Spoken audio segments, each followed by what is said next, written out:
The weather was cold, with a trace of snow and sleet. It was a dreary January evening in Washington, D.C. Yet a multitude of people gathered on the steps of the United States Capitol.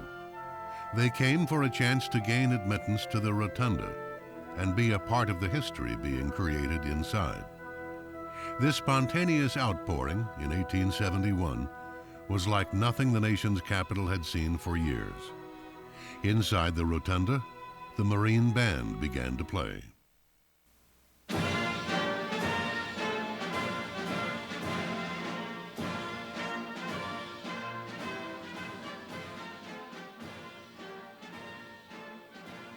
The assembled members of the Senate and House of Representatives, along with their families and friends, watched as the procession of dignitaries entered. Led by President Grant, the delegation included the Cabinet, the Supreme Court, and foreign ambassadors from many nations. When they had taken their seats, the doors were opened and the crowd surged in. The rotunda soon filled to capacity. The doors were closed and those who were left outside pounded on the great doors. What could command the attention of so many people, both famous and common? After a speech, Supreme Court Justice David Davis raised the red, white, and blue American flag made of silk, a gift from the people of France, to reveal what all had come to see: the marble statue of Abraham Lincoln.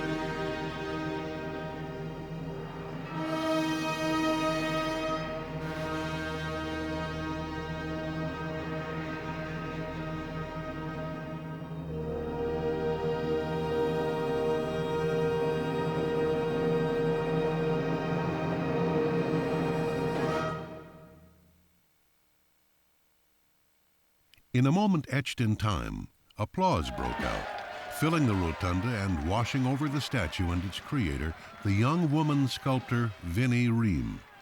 Just 23 years old, Miss Ream hardly looked like a master craftsman. The saga began on a dreary evening in April of 1865, when a shot rang out at Ford's Theater in Washington. The next day, the country learned that Abraham Lincoln had died. One person destined to be affected by the news was Vinnie Ream, then a teenage girl and a young apprentice sculptor who was modeling the president. Miss Ream was in agony with grief and could not then envision the fateful opportunity the tragedy would present. Lincoln allowed the modeling sessions when he heard the young art prodigy was a poor Western girl, born in a log cabin in the wilds of Madison, Wisconsin. When Lincoln was asked about the request, the president drawled a quick reply. Poor, is she? Well, that's nothing agin her. As Vinnie Ream modeled Lincoln, she acquired his persona.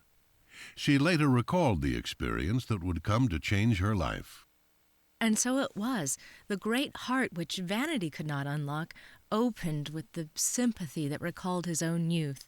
I was modeling him in clay, but all the time his personality was sinking deeper into my soul.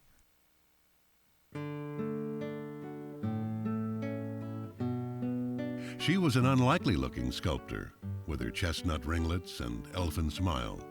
Standing less than 5 feet tall, her diminutive stature was reported by one visiting journalist who observed that less than 5 feet intervened between the topmost curl and the faded carpet below. Vinnie Ream was compared to charismatic women of the past. One visiting writer noted, "She has the same large, lustrous black eyes that show a rich, grand nature." And like other women of influence, she seemed to know the power of subtle diplomacy. After meeting the diminutive charmer, one doting elderly congressman remarked, "What a wonderful way that girl has of squeezing one's hand." But it wasn't just coquetry, as some of her critics claimed. Studio visitors often saw Vinnie Ream looking radiant in a long white gown, with a white dove on her shoulder. Other journalists noted her charisma, writing that Miss Ream causes the visitor to at once feel at home. She is all vivacity, and you feel at once the power of her personal magnetism. Another correspondent observed that she was nervous, spirituelle, slightly built, simple and unaffected as a child, with a peculiarly changeful expression of countenance. Her personality is as wonderful as her talent. To help raise public awareness about the sculptor, the life and art of Vinnie Ream has been chronicled in a thorough, documented book written by Colorado author Glenn Sherwood. Being related to the Ream family through both parents, I decided to write a comprehensive illustrated biography about Vinnie Ream when I discovered that nothing quite like it had ever been done before. That project became a 10-year odyssey. To me, it was a great learning experience, and done in the hope that it can help make this important artist better known. When I saw Vinnie Ream's picture and read about her life and art, I knew I had to publish her story. Not only did she sculpt one of the most important statues in the history of our country, her life and talents are an inspiration to women and men alike. I saw it as a worthwhile, courageous story about a very special woman. I feel honored to have worked on this project. Vinnie's story has always impressed me.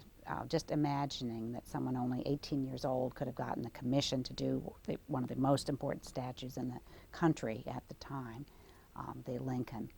And I think she is a wonderful role model for young women today. I mean, any teenager can kind of relate to her. And it was fairly recently that I heard of Vinnie, and I'm astonished that someone of her caliber with a story as interesting as hers has been overlooked for so long.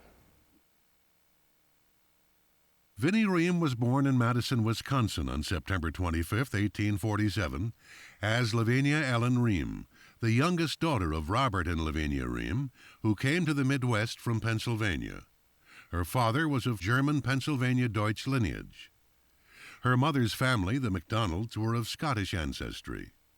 Vinnie Ream was born in a log cabin built in 1837 on a narrow isthmus between Lakes Monona and Mendota, near the present-day Wisconsin state capital.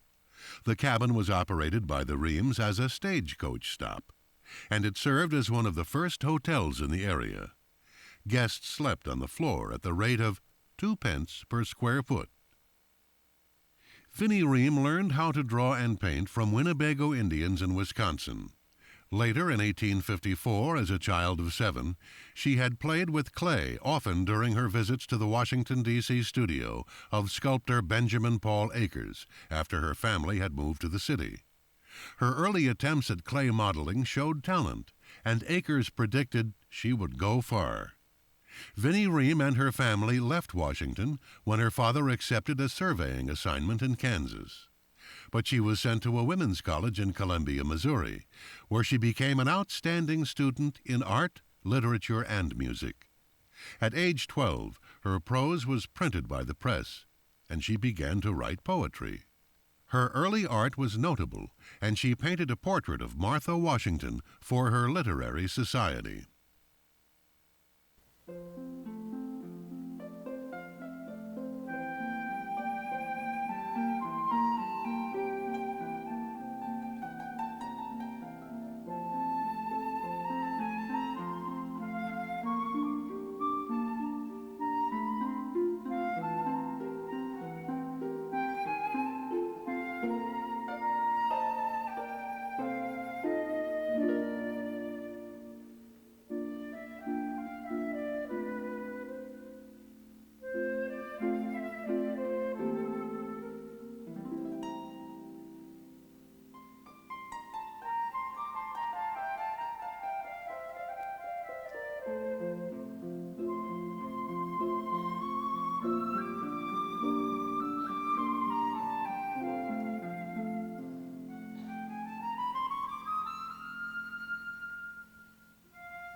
When the Civil War began, the family was living in Fort Smith, Arkansas. With great difficulty, they made their way through the Southern lines and returned to Washington, where Vinnie Ream obtained a job with the Postal Service as a clerk in the Dead Letter Office, a position she held until after the war.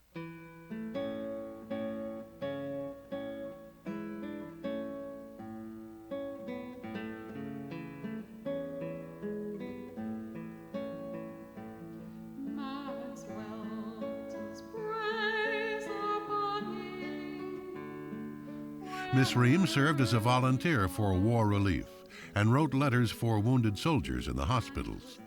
She sang in benefit concerts and sang as a paid vocalist at local churches in Washington, D.C., such as the historic Church of the Epiphany. She played the piano, harp, and guitar with exquisite skill. She did not waste time in trivial pastimes. She told her mother of a feeling of destiny that provided a guiding force. I feel that I am to have some special work in the world. I don't know what it is, but I must be ready for it when it comes. In 1863, Miss Ream made a more eventful visit to a sculpture studio. Missouri Congressman James Rollins took her to an improvised studio at the United States Capitol to see the sculptor Clark Mills about having a sculpture made for the school at Columbia. Mills was in charge of casting the Statue of Freedom in bronze for the U.S. Capitol Dome. Upon watching Mills model the clay, the enthusiastic Vinnie blurted an audacious notion. I can do that. Mills tossed her a wad of clay that she began to shape and form. She soon succeeded in molding the clay into a convincing likeness of an old Indian chief. Mills was so impressed, he invited her to return as a student helper. Miss Ream made the most of working in the studio at the Capitol. She rapidly made portrait busts and relief medallions of many notables, including Congressman Daniel Voorhees, Secretary of State William Seward, and Pennsylvania Representative Thaddeus Stevens. The beleaguered statesman often sought the secluded isolation of the Capitol studio to relax. Often having that strange insensibility that accompanies inordinate vanity, they knew no greater eulogy than to be immortalized in stone. Sculptors were special. Congressmen like John Wentworth popularized the novelty of the Wonder Girl artist. Miss Ream later recalled the support that many had given her. As a plant thrives beneath the sunlight, so I throve under their generous influence. And I worked early and late so that they should not be disappointed in their little protege.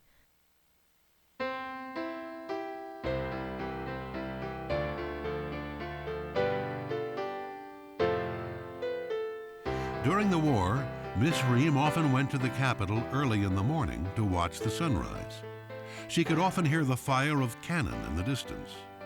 In her study of art, Vinnie Ream went to a graveyard to study the monuments. She came upon the grave of a young girl who was about her own age and a whole family that had perished together.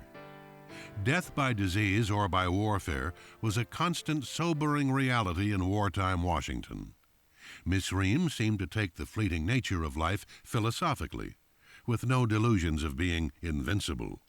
She wrote down a poem of her impressions. We are all but passing by, as on life's sunny vale we glide. Do we think that death is nigh, or think that life's a lasting tide? Vinnie Ream's brother Bob left the family and served in the rebel army, which would later raise allegations that the artist was a Confederate sympathizer, and this may have influenced her art. Vinnie Ream began her career during the Civil War. One of her earliest works was The Dying Standard Bearer, a medallion which depicted a color bearer dying in battle. It was the Lincoln administration's goal to keep the Union intact and seek its quick restoration after the war. In the spirit of this idea, Miss Ream created a national emblematical fountain group of 4 figures. It was called The Union Restored, as it is to be.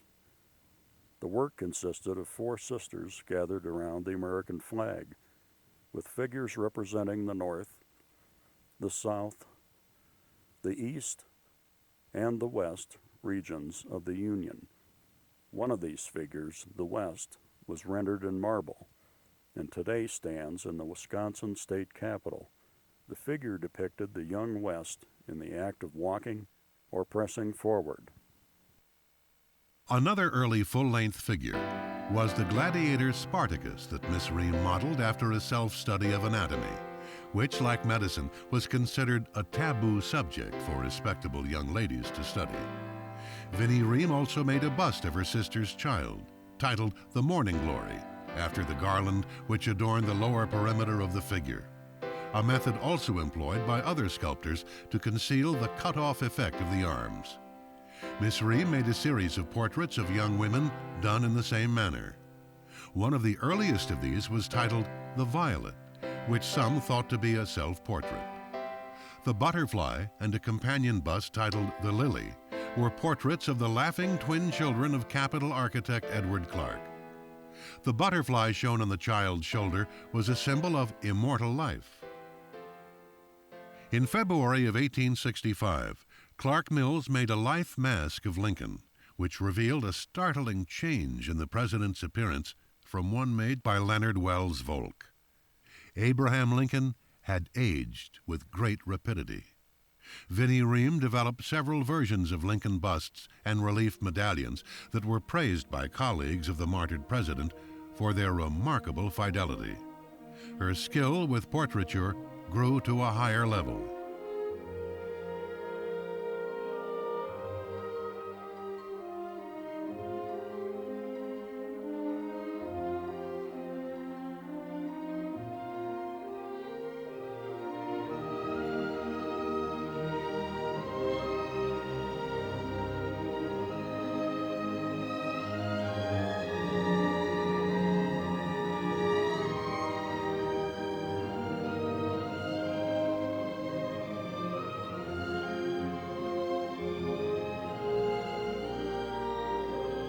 After Lincoln's death, Vinnie learned that interest was growing for a statue for the U.S. Capitol.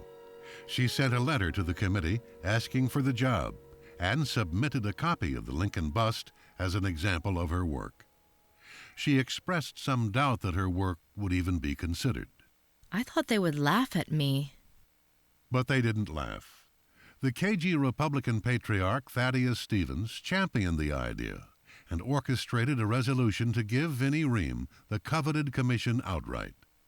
The measure drew fire from East Coast art advocates and resulted in a lengthy debate when the bill came to the Senate on a hot July evening in 1866.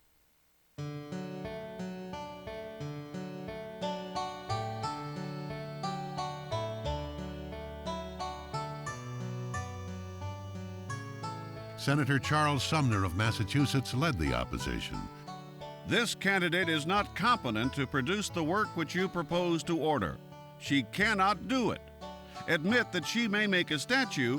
She cannot make one that you will be justified in placing in the national Capitol.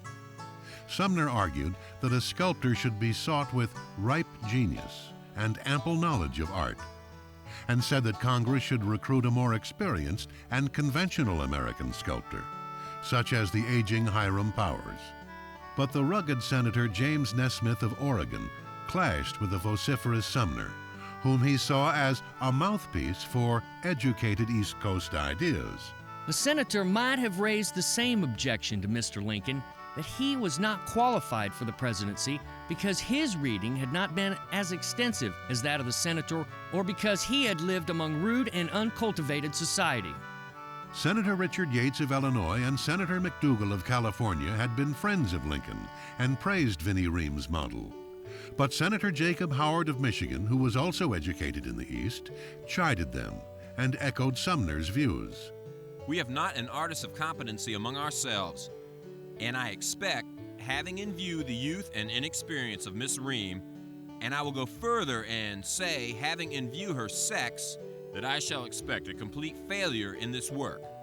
Howard's sexist remarks hurt the opposition. Vinnie Ream had her own backers who had garnered a petition in support of her ability. Remarkably, the document bore the signatures of President Andrew Johnson, the Attorney General, the Speaker of the House, the General of the Army, a large group of senators and representatives in Congress, and an impressive list of noted politicians, generals, diplomats, and artists. Congress had acquired a posture of ultra-Americanism to foster development of native art talent. Some senators were still nervous about art fiascos of the Capitol, like Greenough's massive half-nude statue of George Washington, which had bore the brunt of ridicule. Sumner gave a half-baked tirade about U.S. Capitol art that pointed out the good works, but he also defended Greenough's work as one that demonstrated a high knowledge of art. Senator Edgar Cohen of Pennsylvania seemed to sum up the prevailing sentiments. If the statuary in the Capitol is in bad taste, let us improve it.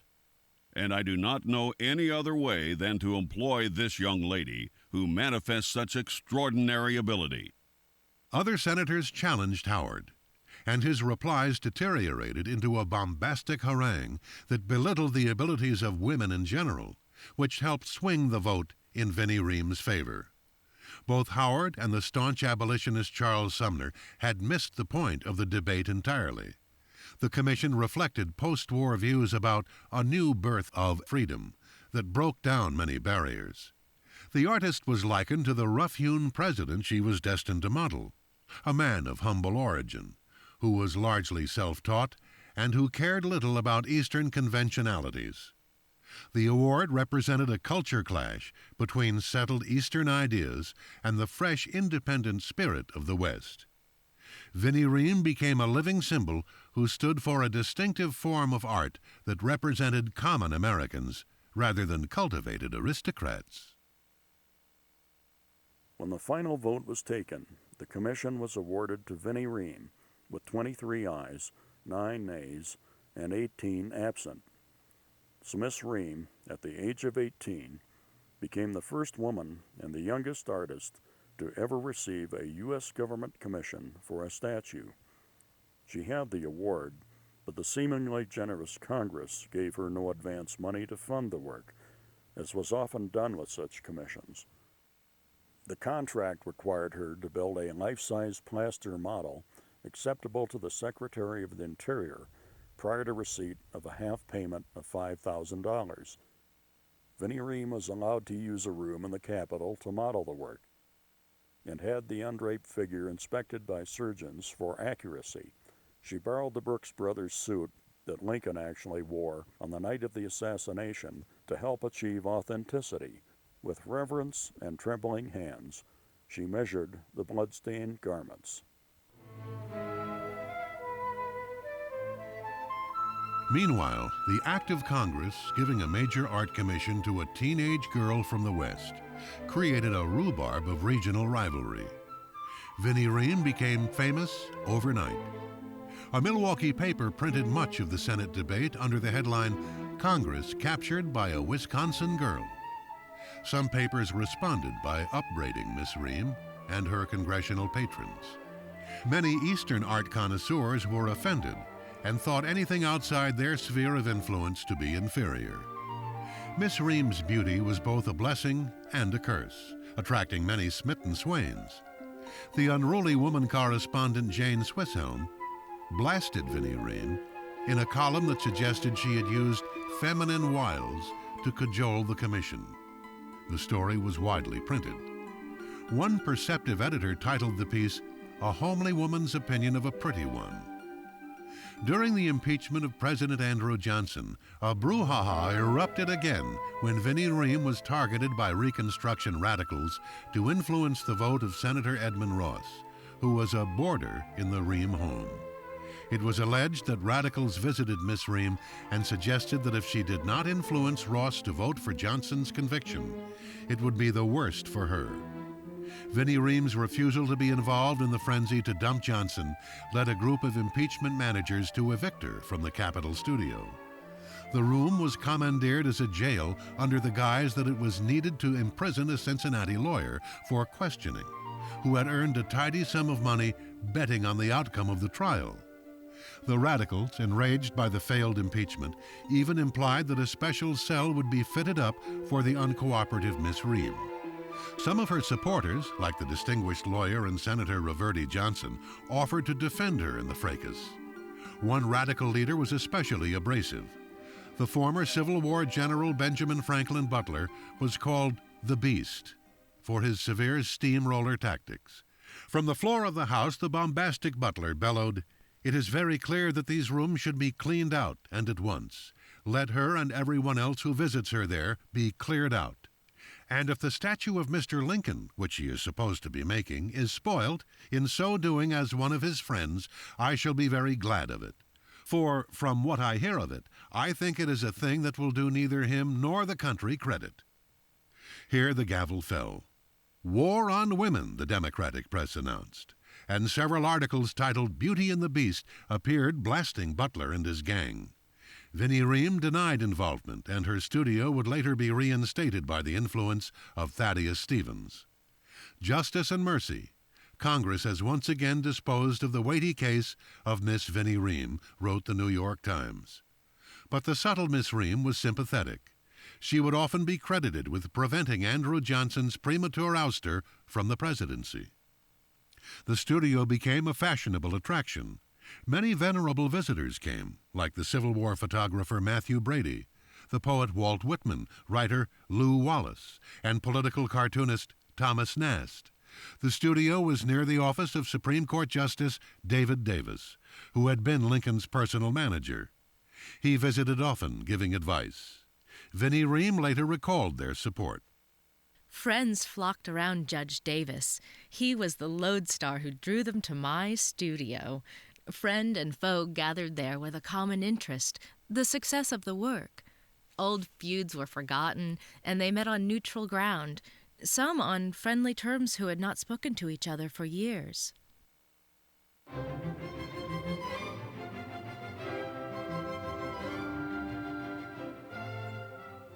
After the Lincoln model was completed and approved, Miss Ream and her parents sailed for Europe, where the statue would be rendered in marble. She planned to select the stone and supervise the rough cutting in Italy before finishing the statue with her own hands.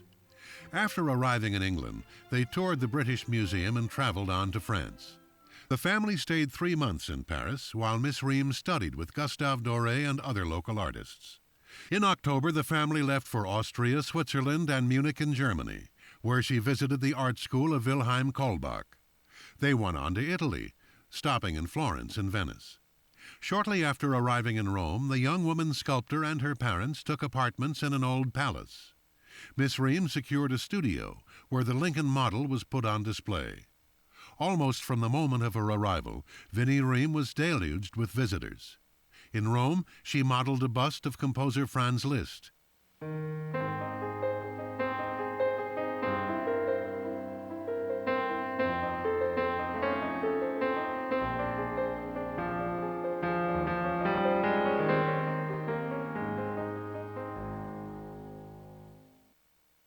She had a letter of introduction to Cardinal Antonelli and modeled a bust of the redoubtable secretary to the pontiff.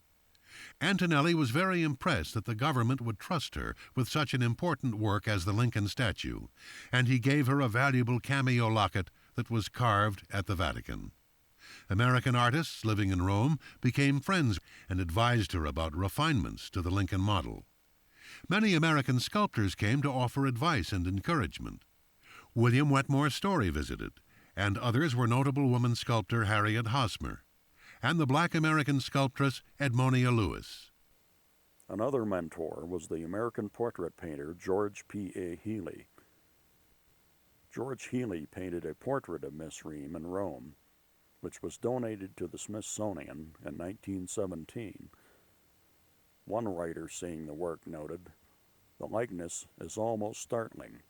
The dark eyes are full of a soft melancholy fire, and the curves of the crimson lips are expressive of the woman's sensitiveness rather than the artist's triumph. It is a thoughtful, earnest face, and looking at it, one cannot but feel that the crown of genius may be lined with thorns."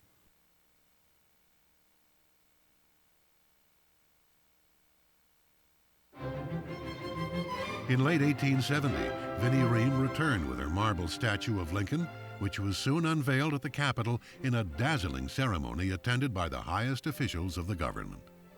Orators alluded to its spiritual significance and its purity of marble as a symbol of divine providence. Soon afterward, the $5,000 due the artist was doubled by Congress in view of her success. The increased amount fueled another uproar in the press. A prominent Chicago paper ran a spicy article about busts on exhibition. Jaundiced lady writers in Horace Greeley's New York Daily Tribune blasted Miss Ream's work as a frightful abortion. They called the artist a fraud who had hired patient drudges to carve the statue while the lady flitted and flirted about Rome. An editorial in the Tribune went on to blast the supportive congressmen as men of deficient moral sense. A February 1871 news story in another paper reported that Vinnie Ream had received a letter from a man connected with the Tribune offering her $1,000 to relinquish the commission to a sculptor favored by the Tribune. The writers asked, "Does this account for the Tribune's malignity?" The redoubtable Hiram Powers wrote a letter from Florence implying that Miss Ream was a mountebank with no more talent for art than a carver of weeping willows on a tombstone. It was also reported that the aging sculptor had said that Vinnie Ream's success was evidence of the prostitution of art at our capital. Articles appeared blasting Powers, and the New York World later printed a letter that suggested art fraud allegations were being perpetuated by a clique who, under the mantle of Hiram Powers, proposed to perpetuate for their own benefit the monopoly of American patronage, which he enjoyed, to discourage any aspirations which American youth may indulge in competition with them, and to break down any who may have the audacity to do so. A neoclassical critic named Curtis called the Lincoln figure an ugly statue of a limp, ill-favored man, and heckled, "What a gaunt, shameful specter of shapeless ugliness hath she hewn out of the unoffending marble."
Vinnie Ream's statue of Abraham Lincoln was controversial.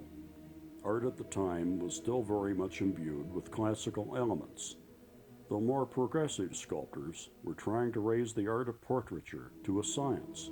They wanted to make literary works where the subject matter and the expressiveness of form became mutually reinforcing. The human figure was of interest to these artists, and the symbolism that they could express through personification and allegory that was sparingly introduced. For example, from the side of the Lincoln work, we see the benevolent Lincoln doing a great deed for mankind. From the front, we see the tragic Lincoln, a president marked by war and death and personal grief. At the unveiling of the statue, one senator said that Lincoln's face mirrored the melancholy scenes in which he was so prominent an actor. The progressive critic Minor Kellogg pointed out the symbolism in the work, that Lincoln was depicted in the act of presenting the Emancipation Proclamation to a newly liberated people, the long cloak falling off one shoulder and caught precariously by the left hand represented the protective mantle of government that had almost slipped away, but was held in readiness to uphold the law. Kellogg added that the figure's dual expression of sadness and benevolence was touchingly portrayed. Another reviewer wrote that the statue tells the story of Lincoln very well. She was able to get sort of multiple parts of someone's feelings or personalities in one sculpture. Particularly like the expression on it and the sort of sense of sorrow. It has a very almost kind of a tender expression that maybe has something to do with the sculptor being a woman. The gesture, the reaching out to people, it's a very humble kind of an attitude, very different than a lot of the statues that are generals and people that, you know, have their kind of heads back and look very arrogant. It's anything but arrogant. It reminds me and makes clear that it is what most artists strive to do, and her particular thing in finding that duality is another approach to finding that aspect of humanness that's more than just creating a likeness of the person, is to find and strive to achieve the other part or parts of that person emotionally, and what it meant in terms of the whole people of the country at that time. The statue's downcast demeanor was criticized by some writers. One reporter asked the artist, "Why didn't you represent Lincoln in a heroic attitude, with shoulders thrown back, with head more erect, and his arm more elevated as he gave to the world the proclamation of freedom?" To this rather impertinent inquiry, Miss Ream gave a terse response. Because I never saw him in that attitude. On the contrary, I often found him tilted back in his chair, with his feet encased in a pair of slipshod slippers, resting on a table about on the level with his head. The artist later recalled her impressions of the president. He seemed an absolutely heartbroken man. The one great, lasting, all-dominating impression that I've always carried of Lincoln has been that of unfathomable sorrow, and it was this that I tried to put into my statue. The woman journalist, Mary Clemmer Ames, saw the Lincoln statue and wrote down her impressions of the work. No one can object to the sadness of the expression. It is more himself and less a mere likeness. The atmosphere created by it is the same as that which came from the man. It is the most real likeness of Lincoln that I ever saw. But detractors paraded the humbug and art fraud allegations slung at Vinnie Ream and other American artists who had worked in Europe. Amid the Donnybrook, the feminist paper The Revolution complained, "There have not been a dozen decent critiques of Miss Ream's Lincoln by itself apart from the girl who wrought it. Every feature of her face, every look, every tress of what one writer calls her flashing hair has been analyzed in an attempt to prove the unworthy influence it was assumed she exercised to secure the commission." Sadly, the notoriety was to plague the artist during her entire career and caused jaundiced opinions about her talent to linger for more than a century. Sales and commissions came harder. But the indomitable Miss Ream persisted, often working far into the night by candle or gaslight. The tiny woman created full-size models of virtually all of her major works, a departure from her more renowned peers, who often only created miniatures that they later had enlarged by hired Italian artisans. Vinnie Ream established a studio briefly in New York during late 1871, when her marble ideal works arrived from Europe. She began modeling sculpture in front of the public at industrial shows, to show a skeptical world that she can model in clay, the press announced. Miss Ream confronted Horace Greeley in person and earned his support. The Washington Star editor Crosby Noyes was a friend who wrote often. Noyes soon wrote to Vinnie Ream, "It was a daring undertaking to go to New York this summer. You have carried the war right into the enemy's camp, nearly silenced adverse and malicious criticism, and secured favorable notices in most of the New York papers despite the atmosphere of envy and prejudice created by the artist cliques and the Tribune." One of the figures on display in Miss Ream's New York studio was titled "The Spirit of the Carnival," a work she designed after attending a festive Roman carnival. The sculpture was called "A Tour de Force of Garland Carving." Another work cut in Italy was a bust titled America, a Columbia figure that Vinnie Ream began modeling during the brief stay in Paris, where she studied with local artists. It was thought that it may have been influenced by progressive French liberals who had inspired the creation of the Statue of Liberty, which would later be unveiled in New York Harbor. Another ideal work was a marble statue of the biblical prophetess Miriam. One review of the Miriam work noted, "The beauty of this work of art must be seen to be fully appreciated. There appears a perfect grace only accounted for by the higher refinement of conception than that so often conspicuous in productions intended to personify the ideal and mystical rather than the real and substantial." Perhaps the most notable work on display in New York was a marble statue of the controversial ancient Greek poetess Sappho. Sappho by Vinnie Ream was the artist's personal favorite of all of her works. The subject of the poetess contemplating suicide was a dangerous theme for any sculptor, but the innovative Miss Ream created a dignified portrait. The face of the figure has a faint smile, which I like to think was a glimmer of hope in a cruel and hateful world. A bronze copy of this statue was placed on Vinnie Ream's grave at Arlington National Cemetery. It ultimately came to symbolize all creative women who were ignored and forgotten by society.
Vinnie Ream tried to get commissions for equestrian statues of the Civil War generals, Thomas, Custer, and Lee, but was never able to break into the big monument business, which tended to be dominated by male sculptors. Miss Ream's stay in New York at least proved that she could do her own work, but another article would ultimately appear in the New York Daily Tribune, blasting her as the most audacious little humbug of the age. Vinnie Ream's real nemesis at the paper appeared to be Greeley's editor, Whitelaw Reid, who was said to be a rejected suitor. One competing paper retorted, what an eternal fitness there would be in her carving a statue of Whitelaw Reid after she shall have shot him in a duel. Vinnie Ream found life in New York cheerless and the sculpture business disappointing. She returned to Washington and purchased a building on Pennsylvania Avenue near the Capitol, where she established a studio. Very few of her ideal work sold, and she continued to make portrait busts, such as a work in 1872 that depicted Masonic leader Albert Pike in Masonic regalia. Pike drew fire from his brethren for bestowing several Masonic degrees on Miss Ream, since women were not allowed to join the order. The fraternity had some influence on development of the Statue of Liberty by the French sculptor Bartholdi, and the order also apparently had some influence on Vinnie Ream and her art. One newspaper article called her the Masonic artist. Vinnie Ream exhibited some of her work in the 1876 Centennial Exposition in Philadelphia, held to celebrate the country's independence. The art exhibit was popular, but seemed out of place amid the industrial focus on agriculture, horticulture, and machinery. Many young spectators mainly came to see the dazzling gadgetry of the industrial age. The Missouri genre artist George Caleb Bingham arrived in Washington on a political mission and began painting a portrait of Vinnie Ream. Bingham soon wrote James Rollins, "I am not at all surprised that she has excited the envy of contemporary artists in her own department. The jealousy and clamor of rival sculptors has caused her talents to be underrated by those who are ignorant of art and its principles. Few of them can claim to be her equals, and in some respects she is ahead of them all. I can scarcely understand it. She speaks ill of no one, seems as kind to the lowly as the exalted. What is it that makes her such enemies?" The 1876 exposition was called The Swan Song of Neoclassical Art. Completion of Bartholdi's massive Statue of Liberty in New York Harbor was even being hindered by wrangles over details, and the work was being attacked in the press. Bartholdi was not the only one to struggle with American acceptance. Miss Ream faced the same dilemma among her own countrymen. George Bingham wrote her in June of 1876, "I do not believe the portrait of you or Miss Coleman will appear on the walls of the Centennial Exhibition. I know that you have enemies there who will endeavor to keep in the background everything in the shape of art which relates to you." Vinnie Ream's largest major work was a 10-foot-tall bronze figure of Civil War Admiral David Farragut. Shortly before Miss Ream's return from Europe, Admiral Farragut died. There was national mourning for the hero of Mobile Bay, who had entered the war at retirement age and who became known for his famous saying, "Damn the torpedoes, full speed ahead." A competition was held in 1872, which required artists to submit models for the work, which were to be exhibited at the U.S. Capitol. Vinnie Ream and Horatio Stone were the only sculptors who made large models in quest of the Federal Commission. Miss Ream made a 7-foot plaster standing figure, which was transported to the Capitol in early 1873 for the exhibition. But workmen hired to move the bulky model allowed it to fall, and the figure was partially smashed down to its iron framework. One press account observed that men were seen after the incident with plenty of money and quarreling over it. After asking the committee for more time, Vinnie Ream was only granted 1 extra week.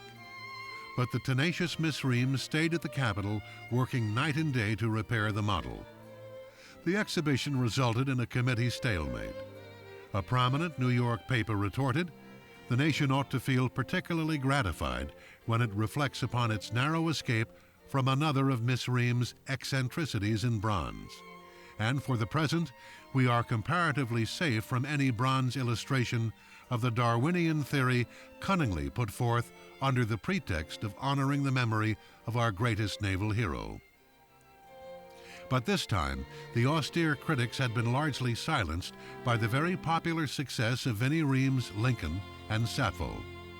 After a protracted seesaw battle with congressional committees and competing sculptors, Miss Ream was finally awarded the $20,000 Farragut Commission in 1875, and she began modeling a larger 10-foot-tall plaster version of the model. After completing the model in 1879, artisans from France and Philadelphia were hired to cast the figure in bronze at the Washington Navy Yard. The Farragut was unveiled amid great fanfare in 1881. The woman journalist Mary Clemmer Ames wrote down her impressions of the work. It represents the Admiral standing, untouched of allegory, just the man himself, as he stood many hundred times, gazing out over distant seas. Another reporter wrote that the figure's countenance wears what we can only call a double expression habitual to him, which was produced by the anomaly of a smiling mouth with forehead and eyes of unusual sternness of expression. The face is alert yet thoughtful, and the position is suggestive of both action and repose. In 1878, Vinnie Ream was 31 years old. With neoclassical art on the decline, she decided to marry Army officer Richard L. Hoxie. Her career dwindled after the birth of her son in 1883. Hoxie sought to protect her from the world and begged his bride to abandon a career that was often plagued by overwork and financial hardship. Hopes for the son were dashed when he was injured in a childhood accident that left him mentally debilitated. Perhaps as a result, Vinnie Ream Hoxie worked to help the handicapped and returned to sculpture toward the end of her life. One of her last works was a statue of Iowa Civil War Governor Samuel Kirkwood, which was unveiled in 1913. She submitted a bid for the Lincoln Memorial, and at the time of her death in 1914, she was making a statue of the Cherokee linguist Sequoyah for the U.S. Capitol from Oklahoma, a work completed by George Julian Zolnay. Today, there are few reminders of Vinnie Ream other than her major works. Her home in Washington was demolished many years ago, and her possessions were sent to historical collections in several states. She modeled over 80 important luminaries, but today many of the sculptures remain lost or unlocated. A bust of George Armstrong Custer that she completed in 1881 was a prized possession of the general's widow, the Venerable Elizabeth Custer, who moved the sculpture with her as she traveled between seasonal residences. Today, Vinnie Ream's legend lives on, and she has been featured in the official guidebook of the United States Capitol. Her Lincoln statue continues to affect its observers. During the funeral of President John F. Kennedy, many were moved as the image of Mr. Lincoln appeared to be gazing sadly down on the scene. As one of the oldest works in the Capitol, the statue ultimately came to symbolize the mutual triumphs of a martyr president whose ideas prevailed, and a young woman's artist's success in a provincial world. In the end, Vinnie Ream Hoxie still displayed the charm and optimism that she had in her youth. Shortly before her death, she was eulogized by the Danish literary critic Georg Brandes, a friend she met in Rome, who wrote, "Finally, she has shown me the spectacle of a human being entirely happy, a soul without a trace of bitterness, an intellect whose work is not a labor." As the wife of a general, Vinnie Ream was interred at Arlington after her death, and many stories appeared in praise of her character and intuitiveness.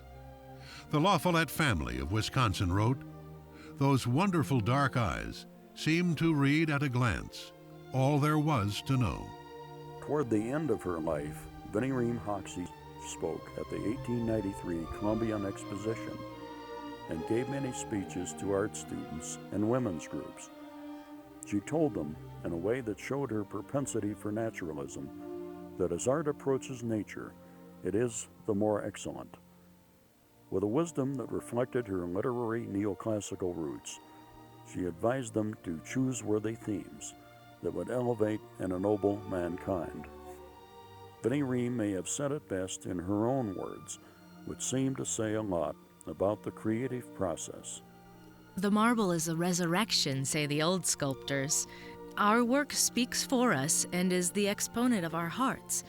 The output can only be the expression of our own souls, and we are never, never satisfied with the result of our efforts.